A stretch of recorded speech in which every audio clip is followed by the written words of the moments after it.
Hello, everyone. Thank you for joining us for my intro to meditation class tonight. A quick introduction of me.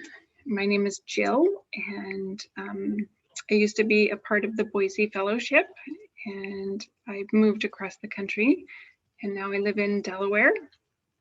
And I have a very small fellowship out here, a couple of families in Pennsylvania only. So I've been spending some time doing some Zoom things with some people back home, so I thought I would offer this class. So this is the first class of a weekly class I hope to do for March, teaching some of the foundations for meditation, all the different choices of meditations, and giving as many people as I can the options to figure out what their own practice will be. So there are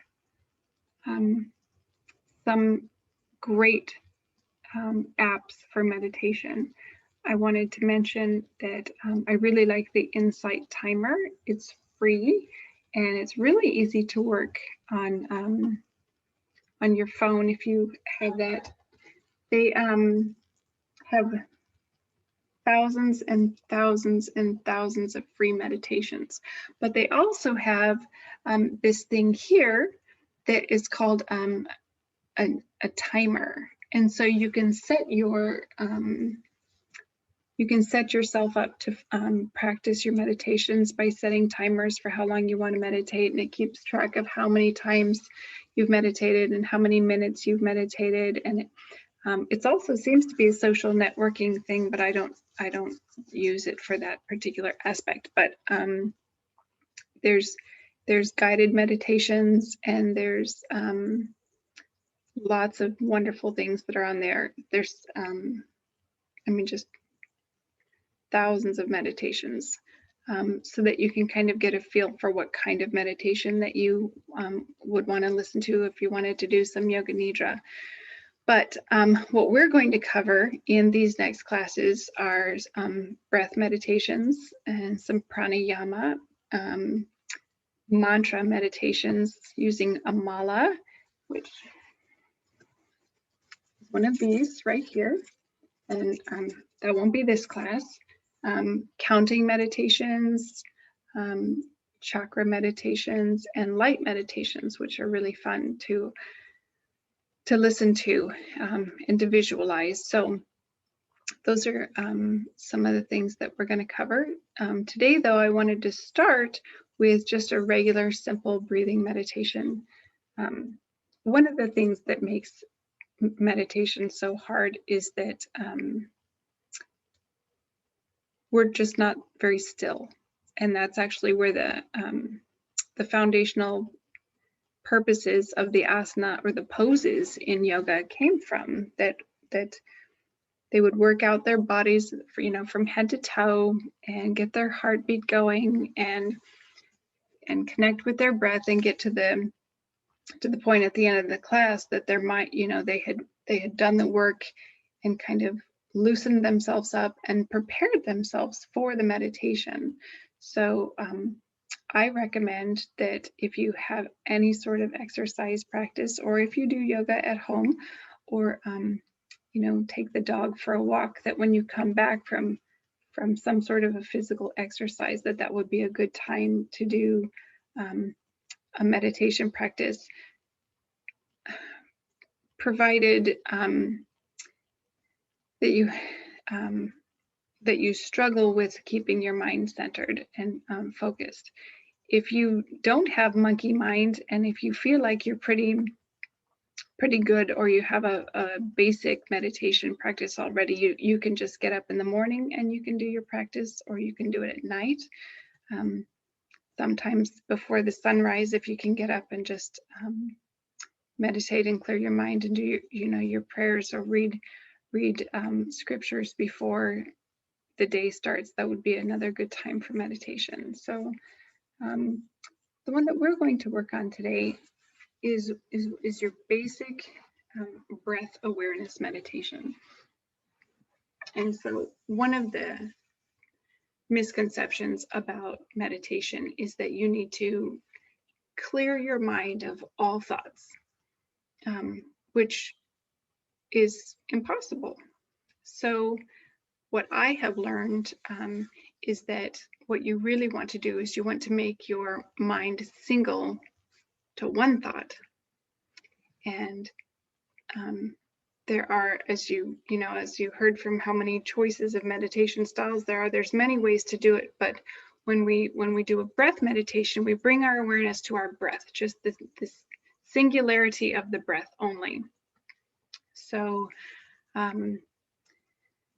if your mind wanders away from that, which it inevitably will, maybe 100 times in a 5-minute meditation, or maybe 5 times in a 5-minute meditation, but you just bring it back to that same thing. So that's where we're going to begin today, so that you can kind of learn how to do that practice. So you don't have to sit in some crazy yoga asana in order to meditate. You can sit comfortably in a chair. You can lay in your bed, as long as you don't fall asleep. Or you can just sit outside with your feet in the grass. There's no right way to sit during a meditation. Personally, though, I do like to sit in something called sukhasana, just in a crisscross applesauce is what my kids would call it. And so if you're sitting in a chair, it might be nice for you to take off your shoes and put your feet flat on the ground. If you're laying in your bed, just be really comfortable. Maybe move your pillow so that your head is laying flat, so that your body is nice and straight. If you're sitting on the floor or sitting on the edge of your chair, so that you don't, so that you're not like reclining, like kind of sit forward at the front of your chair, so that just those sits bones are right on the edge, so that you're balanced and that your spine is nice and straight, and you have a nice long tall sitting stance, where you'd almost kind of think of a string pulling up the top part of your head here, so that your neck is elongated and your spine is stretched. And with your eyes, it's sometimes not comfortable for people to close their eyes, so they want to keep them open. Or sometimes if you close your eyes, your mind can really start to go into fantasy land. So one thing that you can do is just gently close your eyes. It's kind of like finding a drishti or a gaze on something in your room. So for example, you could take a candle or some focal point, and you bring your awareness to that particular focal point, and then you soften your eyes as you're looking at it, so they're not all the way open and they're not closed. But I like to close my eyes when I meditate. And if you do so, when you start to see some like lava lamp swirly colors, that's pretty cool. Certainly something to look at and watch the lights. So for breath awareness, we have so many choices to bring it back to our breath. So if you want to think about the inhalation kind of expanding your rib cage, and the exhalation, or you can bring it kind of more down low into your diaphragm and bring your awareness to the lower part of your rib cage, and kind of feeling that rise and fall of the side of your ribs as you breathe. Another thing that you can do is feel the rise and fall of your belly. Like if you're laying in your bed, you can bring your awareness to your belly. As you inhale, the belly comes up, and as you exhale, the belly comes down. So we're not doing a pranayama, like a controlled breathing. With this particular meditation, this is only breath awareness. It's not breath control.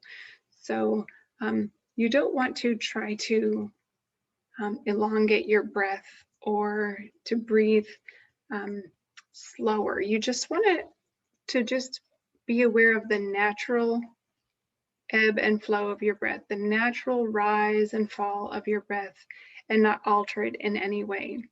And then another thing you can do is bring your awareness right underneath your nose. And if you're really still, you can feel the cold air go in your nose, and you can feel the hot air come back out your nose.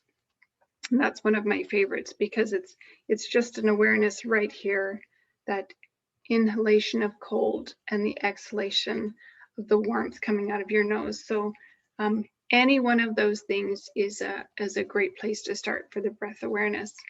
But you'll find that as soon as you start to bring your awareness to the breath, all of a sudden you've changed your breath pattern already, and you start to breathe more deep, or you start to breathe more quickly. So just try to have just the natural breath pattern that you are breathing.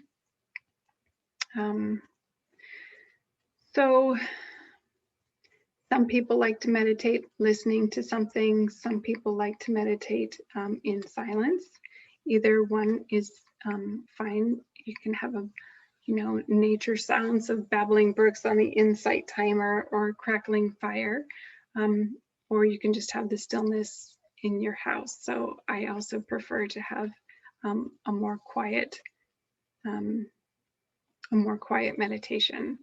So once we begin, it really is unrealistic to think that you're going to just sit here and focus on your breath for 5 minutes and that's all that's going to happen. Because with the stress that we have in society and in our daily lives, with jobs and children and everything, and the chaos of the world, we find ourselves looking at the next thing that's to do on our list, or looking back at some regret that we have in life, and we rarely find that beautiful space right in the middle where we're completely and fully present. So as you are aware that you found yourself plotting out a mental grocery list in your head, be aware that you were making your grocery list in your head. And almost like a bubble that arises, just pop the bubble, send it on its way, and bring it back to the breath. Then you begin again, and you'll find yourself all of a sudden thinking, oh, I forgot to feed the cat. Okay, acknowledge that you had that thought, but then bring it back to the fact that you're doing your breath awareness. So do not feel inadequate if you found that the entire time you had thoughts constantly coming in, because really meditation can be an awareness of the fact that you were at least mindful that you were thinking about something else and you brought it back to the breath. So that's the practice, right? And so when you begin your practice, you might find that the entire 5 minutes you were thinking about other things, but you kept on bringing it back. And then, a week later, you might find that you actually were able to go for, 30 seconds without having this thought come into your mind. And then a month into meditation, you could say, wow, I can go for five minutes just being fully present, just with my breath, watching the rise and fall of my chest. And I get such peace and stillness from that practice. That's good. It's a process. Nobody comes down to the table for the first time and starts to meditate and finds that they can have a 45-minute practice and then life is so peaceful. It doesn't work that way, especially in our world today. So I like to tell my students to commit to doing a 7-day-a-week practice of only 5 minutes a day, and to not be discouraged if you don't feel like you're having enough time just focused on the breath, but that look at it as a big overall process, that in the beginning, you may find it really hard, but in the 5 days in, 5 weeks in, 5 years in, it's a process. It's a training of your mind to be present, and because everybody has a different way of meditating, that's why I'm going to do these classes for the next 5 weeks, so that if this particular breath awareness one doesn't work for you, and you tried it all week, and you were like, by the end of the week, you did your 5 minutes a day, and you're just still, every time you close your eyes, you're thinking about something that you need to do, or something else is taking your mind, to not fret, because next week we're going to do some pranayama or controlled breath, and it's like or counting things. Just it'll be single to something else that's a little bit more stimulating to calm the mind than just the breath awareness. But I think the breath awareness is a good place to start, because the practice of pulling it back in when our mind starts to wander is a really good place to begin. So I have on my Insight timer right now 5 minutes pulled up. And so I just want you to get comfortable wherever you are, kind of settle in. I like to bring my shoulders way up high and then push them back down, because we all struggle from such chronic stress anymore. We tend to just be tense and always holding this position. So to push them down away from your ears, you can kind of work your neck out just a little bit, and then find your focal point or close your eyes,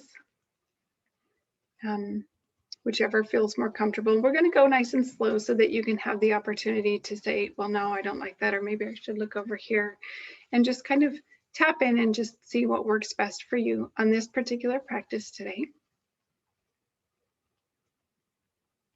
And then before we begin, just bring your hand to your heart center here. This is one of your chakras, and see if you can just feel the heartbeat in your chest. It's kind of a way of unplugging from everything outside of your body and getting back into just this present moment in your skin, feeling the rise and fall of your chest.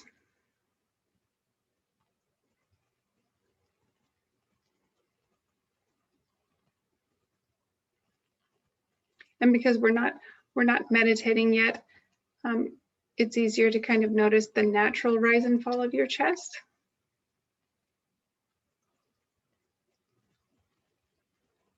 You may even notice that that there's a slight pause after you inhale, and then as you exhale, at the very bottom of your breath, there's another slight pause before you go to take another inhalation. So there's actually 4 parts to breathing, not just an inhalation and an exhalation, but 4 very distinct parts. Try to bring your awareness to those 4 distinct parts for a moment.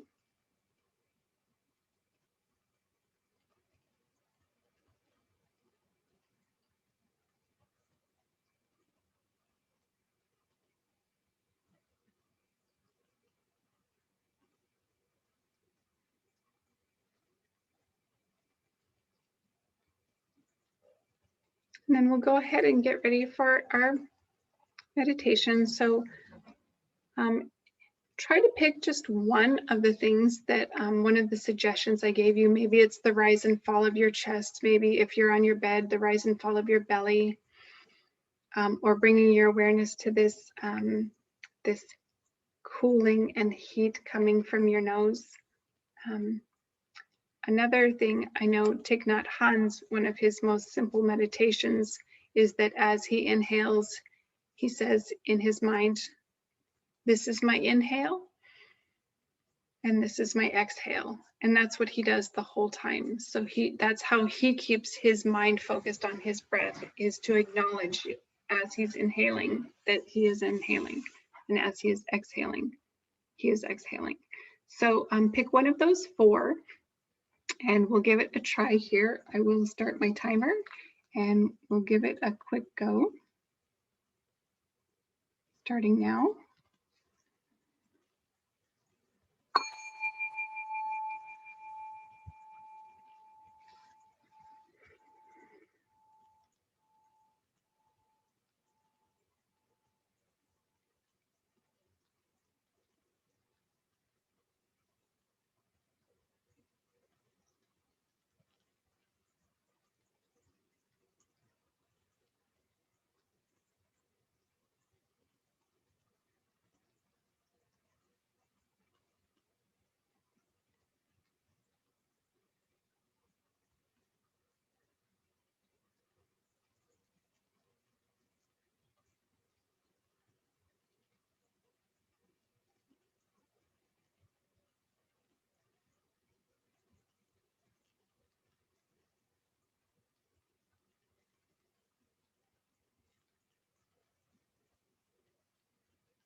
So I don't know if anyone wants to talk about how they felt, how their mind was, how many times they found themselves thinking about other things or what they found themselves thinking about. You're welcome to unmute and talk if you'd like. If not, that's okay too.